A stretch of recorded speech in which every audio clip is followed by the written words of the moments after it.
Good morning and welcome to the Japan Society's weekly webinar. I'm Bill Emmott and I have the honor and pleasure of being the chairman of the Japan Society. Normally I've chaired these webinars from my house in Dublin, but just for this week I've braved the Irish Sea and driven over to my place in Oxford to check that everything is okay, hence the different background. Let me once again thank all the Society's members and friends for your continued support during these difficult times, for all of us and for all of your companies, and for your regular attendance at many of these webinars and at the Society's cultural events. In these webinars, we have discussed a wide range of issues, from domestic politics to international collaboration, from medical science to public policy, from economics to energy, from China to the US and back to the Korean Peninsula. All of these topics have revealed a great impact from the pandemic, but also have exhibited some very influential long-term trends. It was when we looked at travel and tourism that we focused on a large cultural and economic sector that had been essentially shut down by the health crisis in the most direct impact of all, at least outside the health systems themselves. And today we are looking at another such field of activity, one that has been highly affected by travel and tourism, but also by domestic trends too, the arts and artistic institutions. Like other sectors, arts institutions had to go virtual during the lockdown. Now, as countries gradually relax their restrictions and allow doors to reopen, so it is that, bit by bit, artistic institutions all around the world are reopening to visitors. But they are having to reinvent the experiences that they offer to the public. It looks like an experimental process, new routes being designed around galleries and museums, new rules being tried for such as time-limited ticketing, new measures even being used in some galleries to limit the time visitors spend in each room. Where will this lead? What will this do to the finances of arts institutions? What impact has the whole pandemic had on that staple of major museums, the swapping of artworks and the traveling exhibition? What impact has the pandemic had on artists themselves and on the business of making a living from being an artist? What might the future be for online access to collections? And what role can and will be played by governments, by corporate sponsors, and by philanthropists? The questions are wide and perhaps endless. So we are lucky to be joined by two eminent figures from the arts worlds in both Britain and Japan to help us all understand the issues. In Britain, I'm delighted to welcome Rebecca Salter, who has been president of the Royal Academy of Arts, that truly historic institution on Piccadilly, since December 2019, having been an academician, it's quite a hard word to say, since 2014. She spent 6, dare I say, formative years in Kyoto from 1979 to 1985, and has published a book about Japanese woodblock printing. As an artist, she has exhibited all over the world, including last year in both Tokyo and Kyoto. And in Tokyo, I'm delighted to welcome Mami Kataoka, who has been director of the Mori Art Museum in Roppongi Hills since January this year, having been the museum's chief curator since 2003. She is also the first non-European president of the International Committee for Museums and Collections of Modern Art, and had a spell in London as international curator of the Hayward Gallery from 2007 to 2009, where she curated the exhibition Laughing in a Foreign Language. I'm very sorry I missed it, but very glad now to host its curator. Both of our speakers will open with about 10 minutes of remarks, following which, as usual, we will have a discussion and, most important of all, your questions. As before, please submit questions through the Q&A button at the bottom of your Zoom screen, and do express your preferences among other people's questions if they overlap with yours. On my ignorant assumption that Japanese arts institutions had reopened much sooner than those in Britain, I elected to start in Tokyo with Mami Kataoka. But now I see from the website that while many museums are indeed open, the Mori Gallery opens only from tomorrow and the main museum from July the 1st. So I clearly have a lot to learn. Mami Kataoka, over to you. Thank you very much for the introduction. And I would like to thank Japan Society for this invitation today. And it's a great pleasure for me to join your conversation. I must say that it has been an incredibly challenging time for all the museums around the world. And then I have participated or listened to a number of similar discussions in different scales. And I find it quite interesting that nobody has a clear answer at the moment for the future of the arts and its institutions. And it means that we are all more or less in a similar situation. And one needs to use this opportunity to try out different methods and solutions to reinvent ourselves in the new normal. In Japan, a number of museums had closed at the end of February, and quite a few of them have already reopened after government had gradually lifted the state of emergency in late May. And museums were included in the stage 1, the first to resume its business. And it was compulsory lockdown. It was not compulsory lockdown, rather a strong request from the state government and regional government to stay home for about a month and a half. The Japan Council of Art Museums, which was founded in 1952, have 394 member museums composed of 10 national museums and 250 regional public museums and over 130 private museums. Japan has early start in terms of the challenges over COVID-19. In late January, you might remember that infected passengers were reported from cruise ship Diamond Princess, which stayed in Yokohama port in early February onwards. And that was only the beginning of the whole thing. In terms of the Mori, we decided to close on 29th of February. It was a time when a number of public museums, particularly in Tokyo, was suggested to close as well. And state of emergency was lifted on 25th of May. And actually some of the regional public museums, where they had much smaller number of infected individuals, had reopened the museum as early as the beginning of May. And the number of national museums reopened already in early June. And we are going to reopen on 31st of July in 3 weeks' time, after 5 months of closure. There have been a few guidelines for reopening the museum issued by national and international museum organizations, including ICOM and CIMA. And new challenges for the museums are to ensure visitors and staff's safety by wearing masks and measuring temperature when everyone enters the museum, and social distancing of 1 to 2 meters as suggested. And actually, Japanese have been always wearing masks even before COVID-19. So there's no problem to ask people to wear masks at all times. A number of museums are changing the ticketing system to pre-booking for designated date and time to limit the number of visitors at the time. This is a bit of a challenge for senior citizens who have no access to internet. And pre-booking ticket system itself was used only 10% before COVID-19. So it is still requiring major challenges for the museums. And due to the social distance measure, a lot has been already said that it is becoming difficult for the museum to implement so-called blockbuster shows. In terms of the exhibition making, Japan has a particular system historically. Some of you might know that in Japan, media companies such as newspaper and the TV stations have their own exhibition department. And they take most of the risks for exhibition making business, particularly for blockbuster show, while national museums and regional museums would receive ticketing income from the media companies for the permanent exhibition ticket price when they collaborate with the media companies. It's quite unique system. And in this model, media company staff tends to make all the logistical management, including negotiations of the loans and shipping arrangement. And the history goes back to the pre-war time, because the idea of museum was imported from Europe.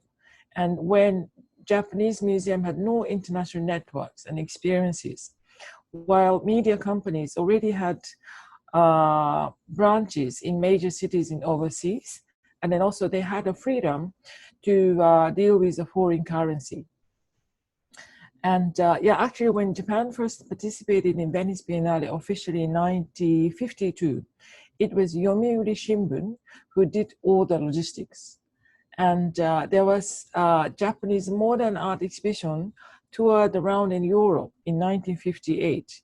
And it was Mainichi newspaper who helped the management of the tour. It's quite interesting history, by the way. But this history had somehow continued until today. But however, after COVID-19, media companies are appealing that this business model of exhibition making would no longer valid in post-corona world. And finally, state government or regional government, they clearly need to be aware of what does it mean to have a museums. As a privately funded museum with no government support, in case of Mori Art Museum, more than 50% of our income sources comes from admission and 20% from membership and sponsorship. So by closing the museum for 5 months, clearly we are losing substantial amount of income for this financial year. And we have postponed all the planned exhibitions by 6 months or more. And we are discussing that we would present probably only 2 major shows in a year in coming 3 years. And while we can save production costs for the exhibition by limiting the number of the shows, it's still challenging to make a show which runs for 150 days. And the content has to be very strong to speak to still wider number of audience, without even expecting the inbound visitors from abroad. We need to seek for the point of equilibrium between strong content, but for the limited audience, and with a sustainable business model. We started to discuss future programs while asking ourselves fundamental questions. What should we be really doing as a museum of contemporary art with international perspective? We are acknowledging an importance of real physical experiences and asking ourselves what can be complemented by the digital experience and what cannot be. During the closure, we launched Mum Digital, new digital platform, partly to shift most of our learning programs to online and partly to relate to what is happening in the real exhibition space.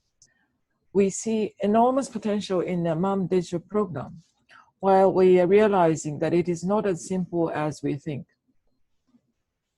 And about the museum around the world, in CMAM, International Committee for Museums and Collection of Modern Art, we have been frequently discussing, particularly among our 15 board members, about the future of the museums. And in late May, we had online discussions and workshops to share our experiences and challenges, and developed new monthly webinar session like what you're doing for 600 members as an alternative to our usual annual conference, 3 days annual conference in November. In the meantime, COVID-19 is foregrounding vulnerability of socio-economic structure globally, and underlying social issues have been blowing out to the surface, such as the question on social justice and inequality. So in coming years, museums would have to focus more on the collection and explore local audience and local art communities, and seriously engage with the idea of diversity. But at the same time, we have to question how to maintain these international connections, mostly through digital media. And physically, we are discussing or questioning large international shipping and courier standard that has to be reviewed.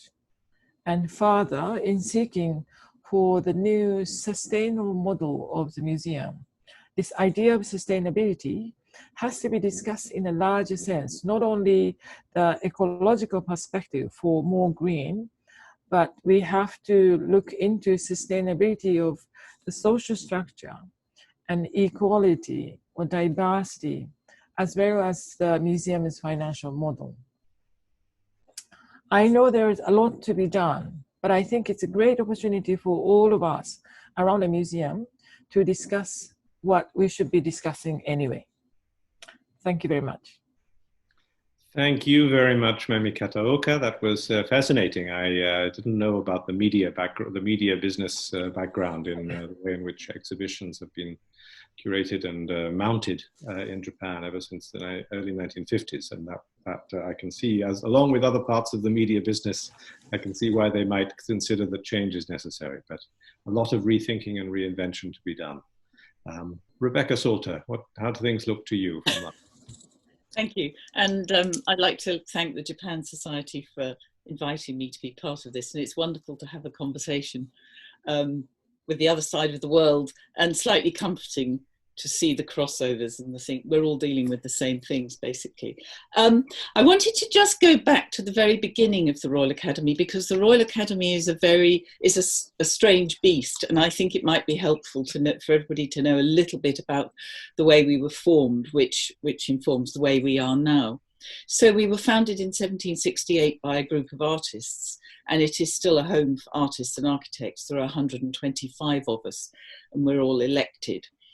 And the Royal Academy is in effect run by the 4 officers, 3 of whom are artists. So the president, the keeper who looks after the Royal Academy schools, the treasurer, and the 4th one was the secretary, but is now our chief executive, Axel Ruger, a museum professional.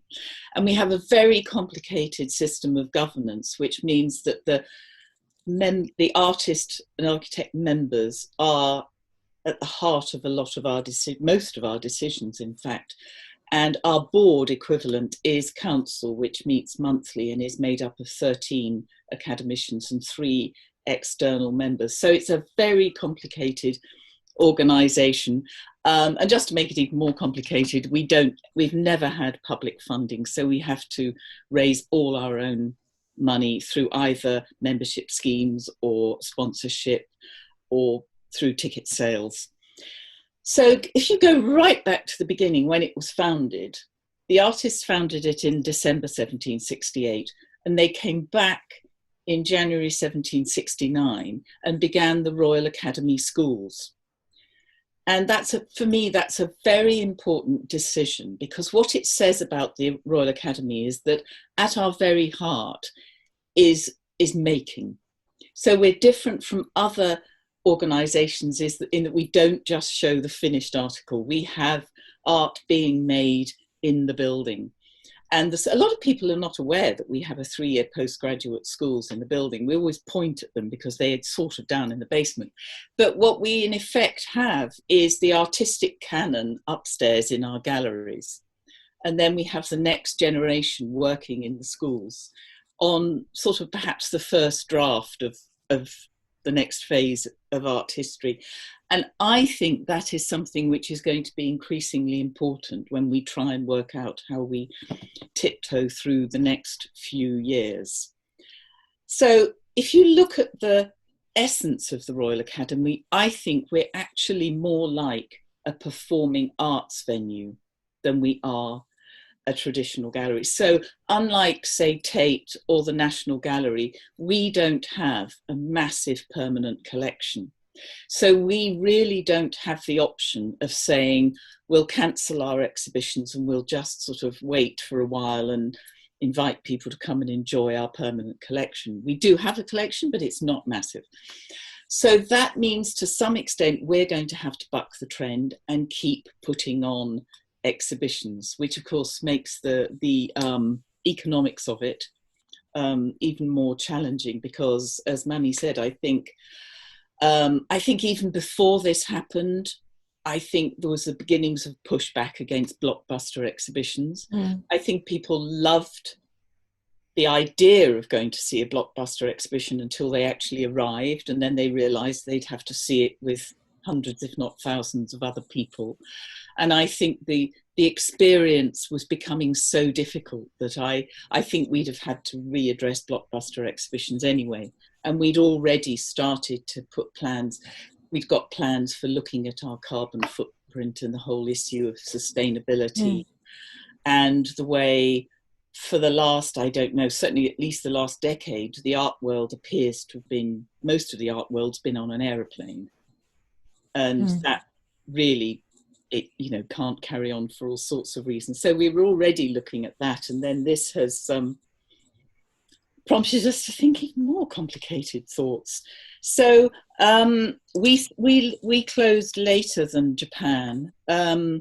And it was a very difficult decision to make because the government advice to close was, there was no government advice to close. There were hints that all sorts of places should close. And it made it quite a tricky decision because to some extent we were having to read the public mood. And the public mood was beginning to turn towards, if you don't close, then you're not being socially responsible. So it was a very delicate thing of calling it correctly. So in the end, we just called an emergency meeting of council on the 17th of March and closed that evening because we could feel the dial was shifting and we didn't want to be the place that was open when everybody else had closed. It was very, very delicate. So during closure, we, like everybody else, immediately moved as much as we could online. And in particular, we're very fortunate. A third of the Royal Academy's income comes from our friends and patrons. And we were very keen to make sure we could stay in touch with them and engage with them through lockdown. So we've been doing as much as we possibly can online. And I've had some very positive feedback, but I think underneath it all, there is still a tremendous appetite to come back into the building and see the actual object. So the first thing we did after lockdown was, and I'm sure Mami was involved in this as well, this extraordinary kind of bowl of exhibition spaghetti we were left with, and exhibitions were tracked all over the world.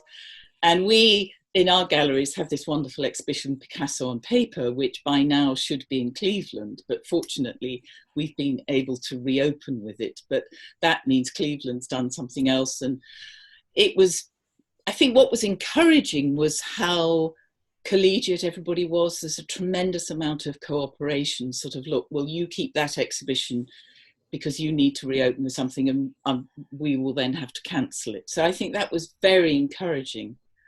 The way all the organisations were helping each other out. So last week we managed to reopen our doors with our wonderful Picasso and Paper exhibition, and we reopened specifically just for our friends because we wanted to thank them for sticking with us. And of course, you know, you open the website with everything's pre-booked time tickets, you've got to wear masks, you've got to do this, you've got to do that, and you then stand back and think, is anybody going to want to come? And there's an added complication. I don't know what the situation is in Tokyo with public transport, but here the government advice is not to use public transport unless it's essential. And so there we are in the middle of London, and you think, well, how many people can possibly get to us without coming on public transport? We've quadrupled the number of bicycle racks we've got, but our core friends demographic are not likely to get on their bicycle and cycle in from Surrey anytime soon. So we just held our breath. I think in the first 3 hours we'd sold over 3,000 tickets to our friends. Wow. They booked. So the exhibition is almost completely booked up. So then we were wondering what would happen on the day, because people get terribly enthusiastic and then they think, well, how am I going to get there and what will it be like when I get there? So we all stood around last Thursday morning in our courtyard waiting to see what would happen. And we've had very, very few no-shows. I mean, you always get no-shows with membership schemes because people haven't parted with money to come. So we've been very, very encouraged by the response. The most difficult thing to manage has been the dwell time, because of course the experience in the exhibition is now so much better than any other blockbuster exhibition anybody's ever been to, that you can't get them to leave. So the dwell time has gone up by almost 50%, which of course, again, is a wonderful thing. But it means we then have to hold people outside because we've got a very fixed capacity. We have deliberately, with our reopening, we've been deliberately very cautious and very conservative. So both for our staff and for our visitors. So everything's pre-booked. You wear masks in the building, and we've given everybody 2 meters. So we've given each person about 10 square meters. So we've been quite generous. But we haven't, within the gallery, outside the gallery, we've choreographed everything. We've got a traffic system, everybody on the left.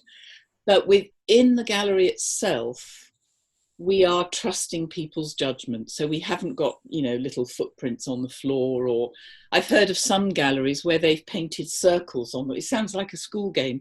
They've painted circles on the floor, and you can only move into the next circle if the person before you has left it. And I just think that would be such a sad way to have to see an exhibition.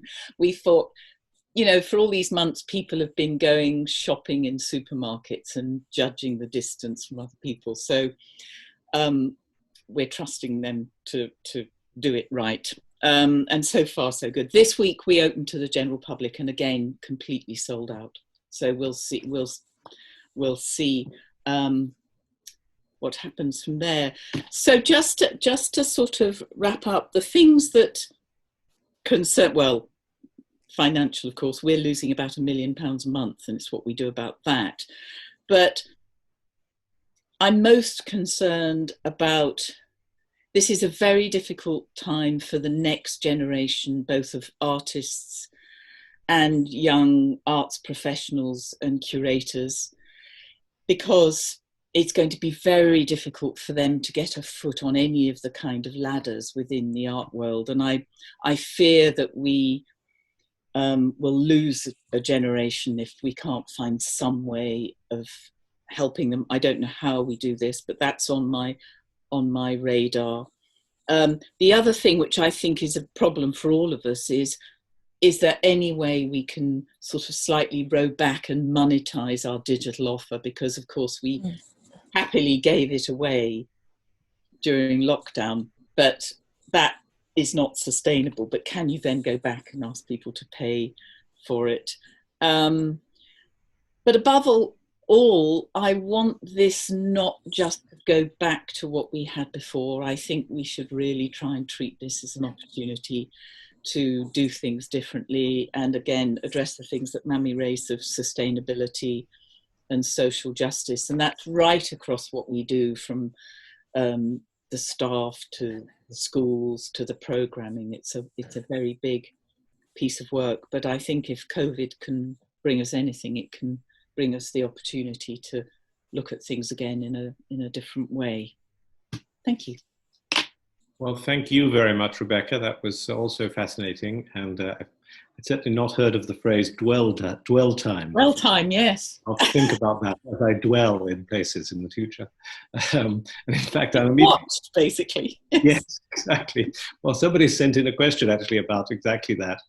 How do you monitor how long the dwell time per visitor is? Have you had to introduce monitoring systems? Well, we've got a lot of our front of house staff are very good.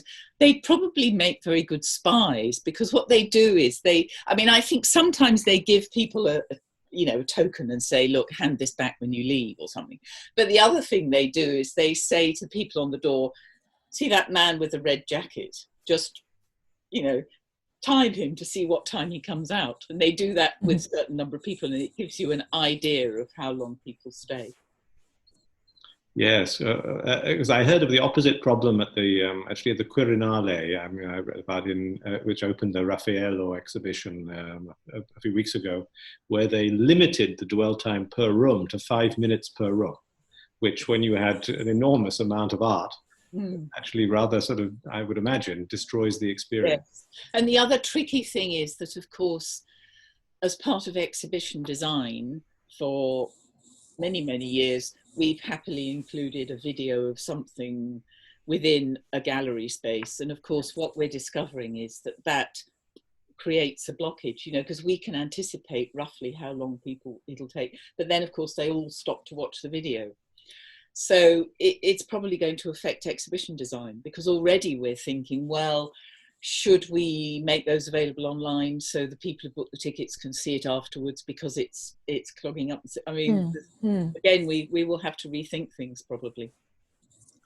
Now I've got a question in from actually Alison Beale, who I know lives in Tokyo as Oxford University's representative there, but she's asked, are there any governments around the world that have done a particularly good job in supporting the arts sector during the pandemic? What kind of support from governments do you think is needed? Mami, what's your perception of that? I mean, it's a difficult question. When we look at Japanese government situation, it was actually quite interesting that they announced second extraordinary budget, and they decided to give art sector more or less around $500 million. But it's a big chunk of money. But interestingly, most of the funding is going to go to performing arts, not visual arts. And one of the reasons that people from the government said is that normally, unless we have a place like Royal Academy, then normally artists are working individually and they don't form these kind of organization. And while theaters and orchestra, they work as a company. So it's easier to form this sort of community as an industry.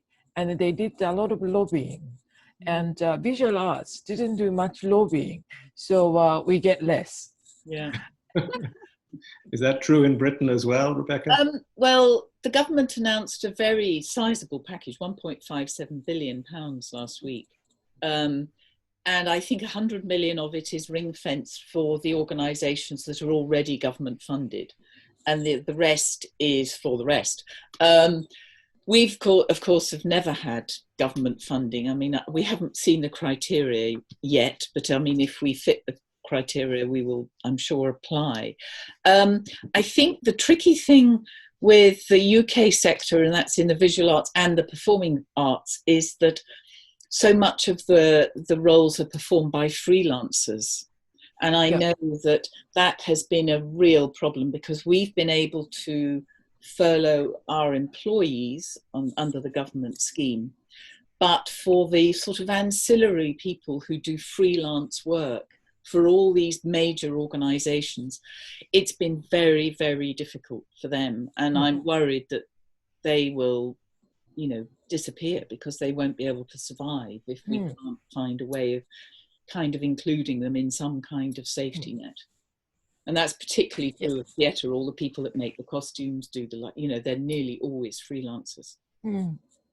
Yeah, when talking about the safety net, I was also talking with the people from Bunkacho, the government, and but he was saying that if you're not doing things in a normal time, you cannot do just in a crisis time. So you have to start thinking about this safety net now or towards the normal time, and you have to be prepared for all of these things. But it was an interesting point. And one government that I realized in terms of this question, I thought New Zealand was doing quite good. Immediately they changed all these support funding, changed to the aid for freelancers and individual artists. So I knew that because we were applying for some kind of funding to bring artists over from New Zealand to Japan, but they immediately announced that they changed whole system to transform that funding to helping the domestic artists, which I thought was a great idea. Yeah, I think the other problem is that certainly for some of the larger galleries in London, their model has been predicated on high visitor numbers from tourism. Mm. And of course, that's disappeared. So some of them, 70% of their visitors are overseas tourists, which is a massive hole in your budget. The Royal Academy, curiously, because I think probably the truth is tourists very often go to collections they know about. So, you know, they'll go and see the Mona Lisa, they'll go and see the Sunflowers or whatever. And because the Royal Academy has not had sort of one iconic picture in a permanent collection, our percentage of tourists is quite low. So in this circuit, actually, we have nearly always been mostly domestic. So that is one advantage we have at the moment compared to the other organisations who've been very heavily encouraged by government to go for that big number model, getting as many tourists and people in as possible. And that one is looking very difficult now, because who knows when those levels of tourism are going to come back. Now, Christopher Purvis has asked followed up particularly to the point you made, Mami, about the media and company involvement with major exhibitions, I mean, with these big exhibitions.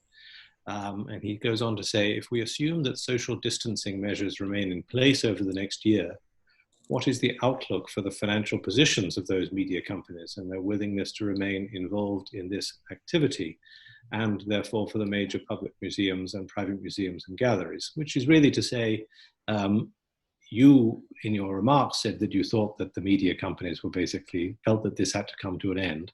What kind of an end? Will they simply stop, or will they migrate to smaller events, or what are you hearing about what the media companies? I think one solution for them is to ask museums if they could raise the price for one ticket. And also, if they were asking if the museum could prolong the opening hours, because I think most of the national museums, they close at 5 or 6, while private museum like us, we open until 10. So they have to sort of enlarge the boxes to receive these visitor numbers. But also, I think if typical model is for media companies to cover 90% of the cost and 10% is covered by the museum, I think this collaboration, the ratio of the investment has to be changed, even like 50-50. So that means museum itself needs to have their own program budget, and which means state government, the regional government, really needs to invest to keep that building or activities for the community. Because in this existing system, museum, they don't have to pay almost like anything. They just let the media company to use the space. But these blockbuster show by media company really nurtured Japanese museum lovers. If you look at the art newspaper every year, the high ranking of the visitor numbers shared by number of museums in Japan, this culture was made by media companies. So I don't think we should simply let them go, but try to find a reasonable balance so that they could still probably be active for promotion of the show and the different parts. And it's a different collaboration system that they need to find out. And what role, I mean, they would, on the face of it, be natural partners for digital programming. Probably yes. So yeah, probably yes. Are they already involved with digital issues, virtual exhibitions, or is that still to come? I think it's still to come. Yeah, I think a virtual exhibition, we saw some, and we also did one. And but for virtual exhibition tour, we have to have this physical space to be taken as a 3D walkthrough. But there was actually Peter Doig show at the Museum of Modern Art in Tokyo. It's a beautiful show. They also did 3D walkthrough.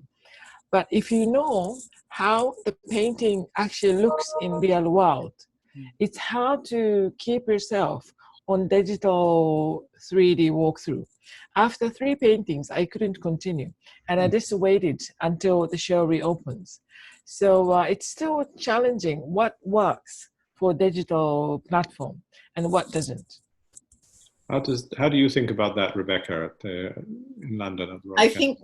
I think one of the difficulties of things being mediated through digital is that I fear it will tend towards showing a certain type of work, because there are certain types of work that really don't translate very well into digital. Speaking as somebody who does that kind of work. And I worry about that, what that will do to what we offer people.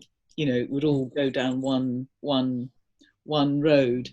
I don't think the media involvement is not in the UK is very, it's not the Japanese model, I think is unique to Japan. But yeah, I was wondering about, because I know, I mean, certainly when I lived in Japan, I saw some amazing exhibitions, which I probably would not have seen here. I remember, you know, Peruvian pottery or something.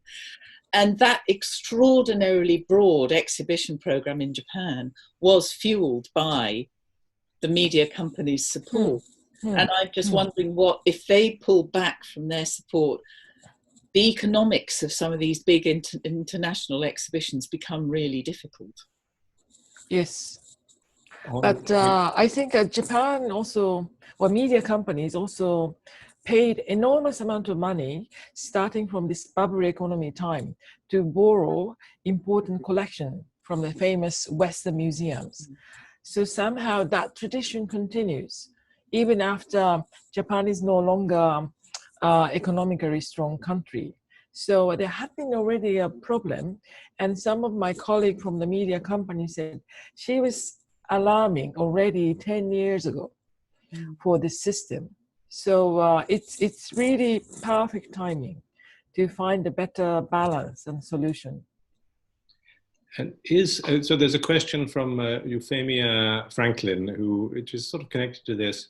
With uncertainty, she says, surrounding the journey of the virus about future waves, do you think there will now need to be a kind of digital insurance for future exhibitions? In other words, as you plan an exhibition in this environment, will you be building in, or a plan B or a plan A plus of digital alternatives in case you suddenly have to close it? Is that going to be, do you think, the future as it is in other sectors? Yes, and already in our plan, sadly, we are factoring in the possibility of a second lockdown, because when you look at what's happening, you know, parts of the world that are ahead of us, and you look at Australia and you think, well, that could easily be London. And, you know, maybe in February, suddenly we get locked down again. So we're building in all those kind of contingencies. Yeah, we are doing that too. And but 3D walkthrough was quite interesting. That also Rebecca was talking about monetizing, and it's quite costly to do all of these digital programming, and then also even doing a very good high quality learning program. You have to hire 3 cameras, an editor, and for us translator and subtitling, all of these. So yeah, we are thinking of some kind of digital membership for. It's quite tricky to charge for individual program, but maybe as a whole yearly program. And it's a still new challenge, but yeah, we also need to find a sustainable system for the digital exhibition as well. Some of you may be familiar, well, I'm sure familiar with the Royal Academy's summer exhibition, which we hold every summer. This year we're going to be in the autumn. And it's a very big revenue generator, not only for the Royal Academy, but also for the wider community who submit work. And so we are, I mean, we've had a sort of an online offer before, but this year we will have the sort of viewing room software that all the major galleries are using, so people will be able to see a curated selection of works. And that will be an experiment to see how much we can shift online from people who are still too worried to actually come up to the gallery. And in a piece of very good news, for the last 2 years, we've been running a young artists summer exhibition, which we did The first year it was exclusively online. Last year we had it online and in the gallery. And it was actually open for submissions during lockdown. And it's for children from sort of 0 to 18, I think, 18, 19. And last year we had 6,000 submissions. And this year, because of lockdown, we had 17,000. So there was phenomenal appetite, I think. I mean, obviously we had, you know, children at home with parents tearing their hair out. But I think it shows you what, you know, what you can do with a modest budget. You know, we have a sponsor, but it's got a tremendous reach, which I think is very important because it reaches beyond London. There's a connection to a question that actually one of your former alumni of the RA School show, where he attended the RA School show rather, Josh Davis, who spoke to some of your artists, he says, during lockdown, who were unable to access their studios and resources during this time. Yeah. He'd like to know a bit more about how the RA plans to support their work as things develop. Right. Indeed, young consumers of art. What's your thinking? Our immediate problem was, obviously it's a 3-year postgraduate, we have 50 students working in the building, so they also had to leave on the 17th of March. So the entire summer term was online. They've been making work from home, amazingly. But the real problem was the final degree show, which should have been in June and July. And of course, we got no access to the building. So after a lot of consultation with the students, we've come up with what I think is a wonderful solution, which is we're keeping the current cohort of students until next year, and they're having a catch-up year. So it will be a slightly lighter year content-wise, but it means we can run that program and they can have their graduation show next June, and we will take the intake we've chosen this year next in October 21. And we just felt that was the fairest thing to do. And so far it seems to be working well. I mean, the difficulty, as I said earlier, is this will be a very tough time to graduate for any student. And we are building up for our Royal Academy students, because our numbers are relatively small, a sort of a network of alumni, so they can mentor each other and maybe sort of pass on sort of knowledge from one to the other, so that the world doesn't seem quite as sort of dark as it might if you sort of were just launched out on your own. Martin Hatfield has asked, it would be more and more important for all arts institutions to have the support of their local communities. Arguably, that's easier for smaller, more community-based bodies. I'm not sure what the local community is in Piccadilly. Well, that's my problem. Yes. Or possibly in Roppongi Hills. But, yeah. Is this something that smaller bodies are doing and can do? Including for the problem that Rebecca's talking about young artists and helping them. But I think to talk about local community, even just looking at domestic visitors, like people from Japan, and we are one of those museums which has a lot of overseas visitors. But without them, I think it's quite interesting to still invite people from Japan to come and see our museum and see the show. And local, since we don't have sort of like taxpayer visitor, but that we have workers and then also the domestic tourism too, and which government is now trying to encourage. So I will seek for possibilities, and I see the possibility of seeing more Japanese audience to come to the museum. Well, since you're on screen, Mami, I'm going to have a question for you from a man called Jonathan Hoskins. He points out a lot of contemporary art happens outside of the buildings of museums and galleries, even when it's programmed and commissioned by those institutions. In Japan, he's thinking particularly of work categorized as art projects and chiki art, or regional art, as well as socially engaged and community art, Stranger Than Fiction program at Towada Art Center last year. What do you think the immediate future is for these kinds of work? Are they going to be stronger in the future, less likely to have problems with social distancing? How do you assess that? I think a different regional arts festival has a different governing body, and even it's happening in the regional city, they were trying to be international contemporary art festival. So to invite artists, like living artists from overseas, it's now extremely difficult and limited. So they might also have to look at local artists or Japanese artists to see how that they could restructure the whole artistic direction. But at the same time, we have this event called the Roppongi Art Night, which happens every year, one weekend, overnight.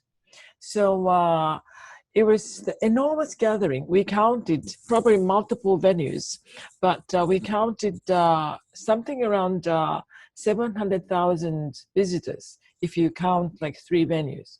So this enormous people's gathering is now banned, and we cannot do that. So instead of thinking to concentrate people's visit to Roppongi over 2 nights, that we are talking about possibly we could extend it to 1 week or 1 month, and we could still place works outside, outdoor, in the park and construction walls, but people can just pass by, but they don't have to concentrate at a certain night. So we just simply need to find a solution for that. Carrying on with another very Japanese question, but since you're on as well, Paul Diamond, who actually is a former diplomat but used to work for the DAX department store company for some years, he's asked about, for over 50 years in Japan, department stores have hosted art shows, galleries on the top floor, and those stores are also in severe financial difficulty. Is there still some scope to work with them, or is that really a dying outlet for art? I think a combination of a media company and department store was a major force to bring in exhibitions, particularly from abroad, when Japan didn't have much museums. But one of the very important museums in department store was Seizo Museum, which opened in 1975 and lasted until 1999. They opened for 25 years. And almost all the curators in my generation had initiation from what they did. They brought Joseph Beuys, Marcel Duchamp, Jasper Johns, all of these artists. So it made a great contribution for the arts community. But the department store exhibition model, I would say it's lost its momentum already 20 years ago. Once Seizo Museum closed, all other department museums closed. There are some still running, but it is not a major model. While these regional museums started to show contemporary art and modern art, and then also they started to have this international network already. So media companies continue their role, but I would say department store model is already in the past.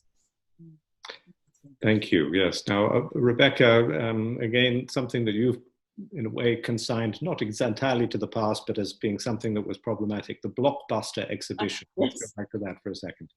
Our members, Nicholas McLean, has asked about blockbusters.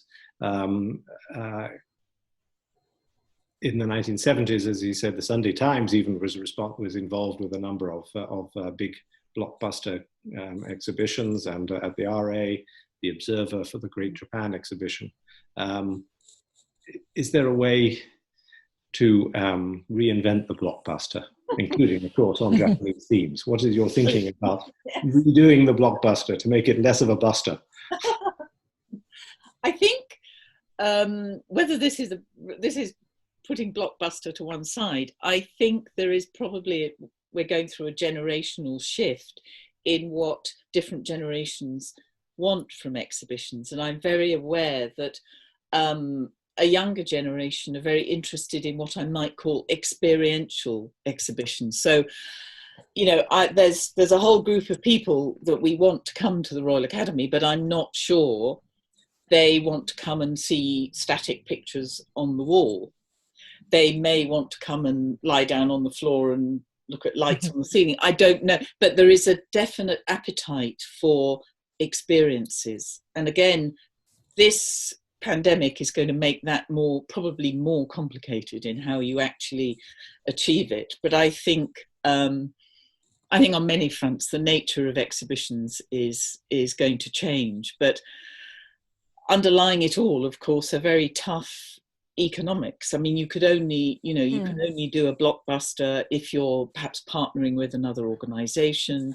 You can share loans.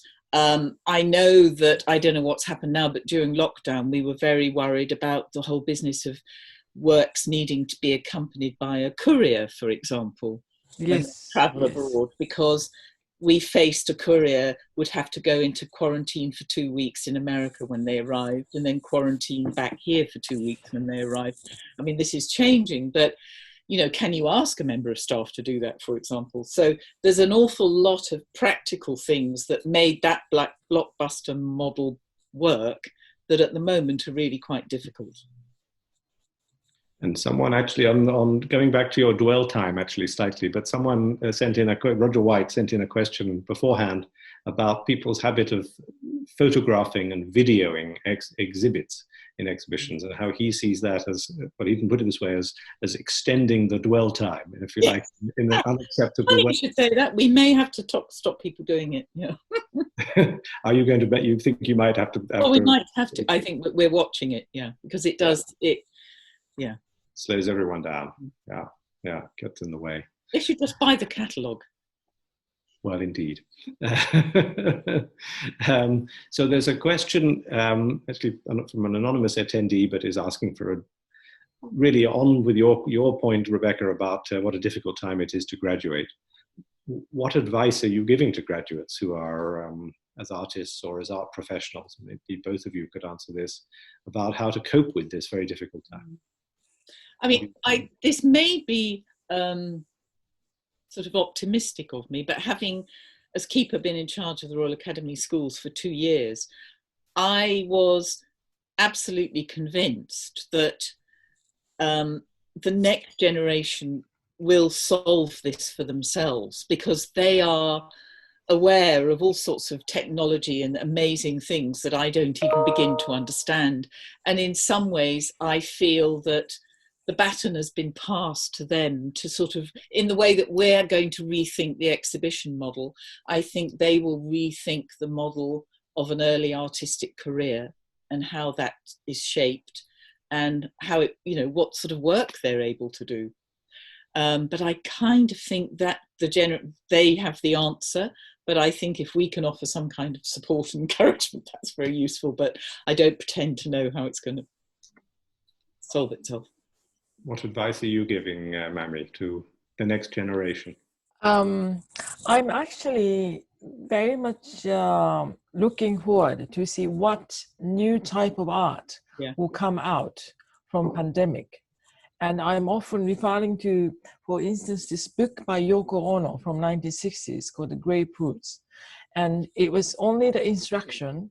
She suggested us to imagine and what we can do and how we can look at the sky and how we listen to the world revolving. So there must be some new art that would come out from this limited circumstances. And I think artists should be able to find their own solution. And there's no guarantee, even pre-pandemic, even you graduated art school, there's no guarantee for their career. Everyone somehow struggle and find their own way of doing it. So I think there are a lot to learn from artists who has a long career. who had gone through a different up and down on their life, but this strong belief in what they do and continuity. So yeah, I think it's still optimistic time to think about how to come up with a solution. And one of the magical things about the Royal Academy is because we've got students, but we also have academicians, and we have 2 academicians this year who are 100 years old. So you've got this wonderful span of generations. And I have witnessed conversations between a student and a sort of 97-year-old painter. Their work is completely different, completely different. However, there was a meeting of minds because they both understood that as an artist, every morning you get up and you are faced with a blank. You are faced, and maybe it's a piece of paper, maybe it's a screen, but it's the same thing. It's the same process, and it's what you do with that. And that's the magical part. And the pandemic can't take that away. That will survive. I totally agree. Well, that's a wonderful thought to end this fascinating discussion on. I can comment indeed in support of that, for a book that I've been working on, which is unrelated about it, was about actually women in the Japan society and Japanese economy. I did interview an artist who is now 107 years old, Shinobu Toku. And I asked her, one of my questions was about the advice that she would give to young artists. And essentially, she slapped me to one side and said, she never gives advice to a young artist because art is only within you. And she cannot tell other people what to do. So I was put in my place, but nevertheless, it was a fascinating discussion and a fascinating future, I think, both in technology, but also in the art that will emerge, as Mami Kataoka said. Thank you very much, Rebecca Salter in London, Mami Kataoka in Tokyo. May your visitor numbers increase. May there not be a new closure. But we will watch and see, and I hope that we can welcome you back to the Japan Society at some point in the future. Thank you all for your questions. I'm sorry I haven't got through all of them. There were some fascinating questions. But have a great day, and look forward to seeing you all in the future. Thank you. Thank you very much. Thank you very much. Thank you.